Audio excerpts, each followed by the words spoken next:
Ladies and gentlemen, we are in Albuquerque, New Mexico, and we are speaking with Joshua Lawrence, who has a super cool passion, or passions, depending on how you look at it. But it seems, Joshua, that all of those passions kind of converge to one thing. So can you explain to my audience what it is you are so into? Sure. My passion has always just been transparency. Truth, looking into everything. I've been involved in politics, the film industry, the archaeological world, and just trying to put all the pieces together. Explain how you do that first. Like, give us some examples of the things that you do, because I know treasure hunting is involved. I know searching out enigmas and myths and proving things. Like, I'm going to tell you straight up right at the beginning of this interview, I'm fascinated with the whole Bigfoot thing, okay? Like, I love that. I've seen so many things on Sasquatch, and that's something that's like your jam, these types of things, right? Absolutely. Probably about 5, maybe 6 years ago, I got involved with an exploration team called Crider Exploration. And at the time, we were actually going to be going to Egypt to uncover a bunch of new cities, ancient cities that were found under the desert, and new pyramids and all kinds of things. And I was actually going to be documenting, doing the film work. And I just kind of became a part of the team, and Rob Crider became my mentor, and started getting into the ancient history of man and treasures and whatnot. And through all that, Bigfoot would kind of show up at some of these areas, and then Bigfoot kind of became this very popularized thing.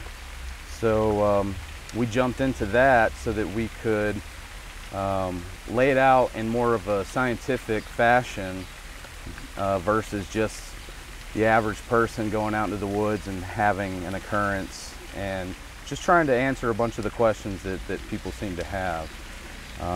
Hold up. So are you telling me that Bigfoot really is real? Bigfoot is very real. What is Bigfoot? Well, they're just like us, many different races. They look different. I'm sure speak different languages. They're just still living in tribes like they always have. When we go out to the jungles of Africa and South America and we find these tribal people still living as they always have, well, Bigfoot's doing the same thing. So when Europe came over here and the Spanish were over here, that they talk about having wars with these guys. Every culture on the planet speaks of them, has a name for them. What are some of the names? Bigfoot, Sasquatch? Yeti,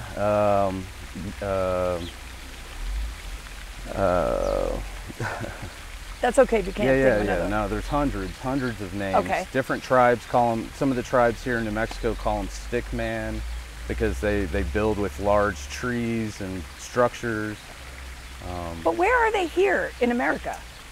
All over the place. You're going to find them in following river systems, just anywhere secluded. Like New Mexico, for example, is the 5th largest state in the nation, and we have just over 2 million people in the whole state. And we have the Rocky Mountain chain. It's also as well the most volcanic state in the nation, so there's underground tunnel systems and so much going on here, a lot of places for them to be. Have there been Bigfoot sightings in New Mexico? Oh, absolutely. My first trip out for Bigfoot, I saw Bigfoot. And since then, I've seen the children, the adolescents, the adults. Some of the biggest that we're working with are up to 1,800 pounds, 14 feet tall, 19 to 23 inch footprints. They're ginormous. What do you do when you see them? Like, what's your goal when you go out there? Our goal is to collect evidence and data, film documentation. We collect DNA samples, which we've been involved in DNA studies through Oxford University. And we work through the University of New Mexico as well. We actually just had a Bigfoot conference out at Gallup, New Mexico, the University of New Mexico in Gallup. And we had over 500 people show up, surprisingly, from all over the place, Native American elders of all kinds, shamans. And these guys actually got on the mic and started opening up about things that they don't talk about, much less to, you know, everybody outside of their own culture. How does this make you feel, since this is, you know, one small part of your passion is Bigfoot? And I know I'm enamored with it, so for you, and I know a lot of people are, so for me to ask you these questions, I'm hoping opens the opportunity, like you just said, to talk about how you're bringing this to the scientific front. And Oxford University, I mean, you're being taken very seriously here. Well, we are and we're not. In fact, New Mexico is not labeled on that final study at all. And we're apparently the only group that they called back to for a second sample. And we're still not even listed in the final peer review. So there's a lot of cover up when it comes to Bigfoot, because it really opens up a lot of questions to a lot of other history of man on this planet. So it's a very difficult subject to bring into the open. But it's very well proven. DNA testing's been done. There's nothing new under the sun. We've learned everything that we're going to pretty much learn about them, except maybe close, active relationships with them, you know, until we get to that point. But so what other things do you chase down, or are you involved in? And of course, I'm going to know what your favorite one is. My favorite out of everything, like at this point, I'm aware of Bigfoot. It's interesting, but the ancient man, ancient civilizations, how we have way more history in America than we're taught. Man's been on this planet for eons. There are treasures, insane treasures that could prosper this whole planet that are kept hidden from people, especially in this state. New Mexico's one of the poorest states in the nation, always in the top 5, 49th, 50th in education, number 1 in child hunger, number 2 in adult hunger. And you know, just one of our last jobs, my mentor pulled 135 tons of gold bars out of what the PhDs called a 35 million year old hill. There was nothing ever dug underneath it, and then there was a whole mining system underneath it. And all that was backfilled in, so it's still just sitting there underground, when that could have come out and prospered the people of the state. But the ancient history, the treasures, the monumentation all over the place, the math that the ancients understood, the technology that the ancients had, is probably my favorite. Wow, that's amazing. That's amazing. Is there anything else that you think we would find interesting that we don't know? Things like, I mean, that's pretty amazing. Every continent's got pyramids. There's a pyramid just south of Albuquerque within an hour drive that was actually owned by the University of New Mexico and was traded to the Isleta Pueblo for some business deals that the university has going on. There's stuff everywhere. It's just insane how many archaeological sites there are in this country and on this planet. People walk by them every day, over them, and have no idea. Well, because we think that America is a very young country. Indeed we do. And there was so much more going on here before Columbus. Columbus definitely didn't discover it, maybe rediscovered for somebody. But every culture has been on this continent forever. The old Chinese dynasties, the Celts, the Phoenicians, the Romans, they've all been here. And they've all piled treasures on top of treasures that they found.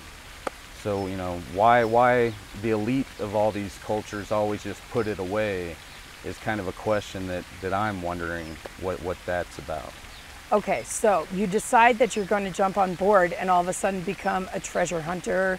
And not just a treasure hunter, but what's the other word that you would call what you guys do when you take myths and prove them? Research and recovery work of ancient history. Okay, so did you have any hesitations or challenges getting into this? I had a lot to learn on the back end of things, you know, how things operate. I just want to like spill it all to the world, and as we all do, want to release this truth so people have an awareness about it, and so that we can have a solid foundation to work off of when we're wanting to learn these things, because the foundations that we're given just aren't all facts.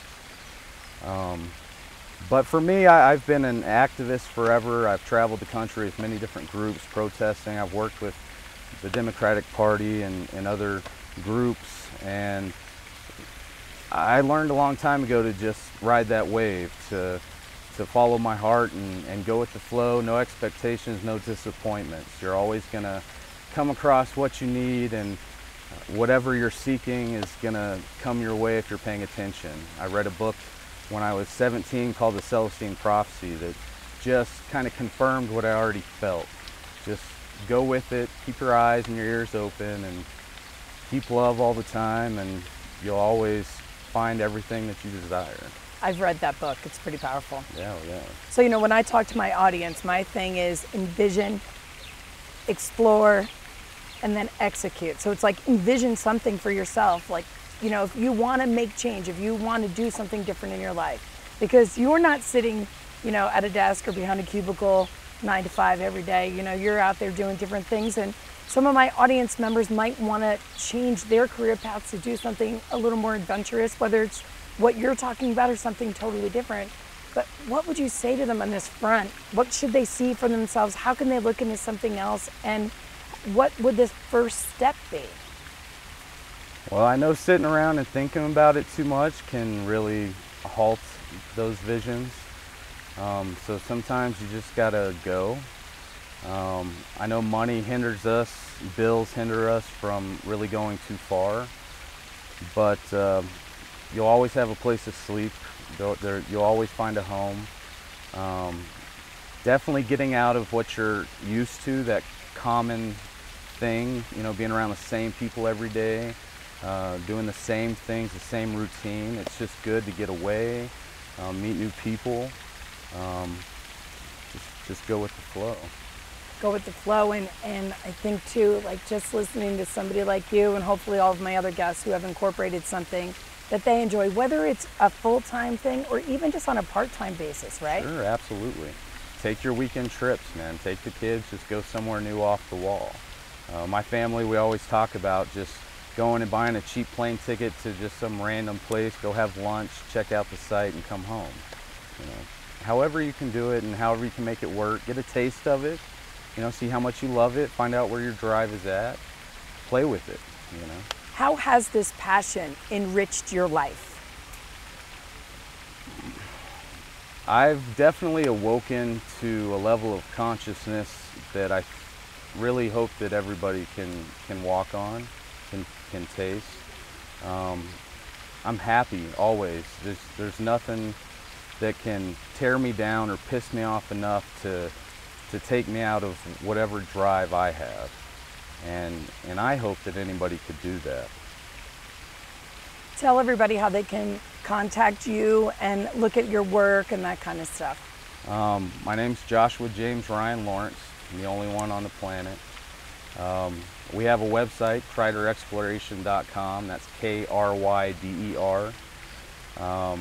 Facebook.com/Crider Exploration, Research, and Recovery. And I'll put those links in the show notes.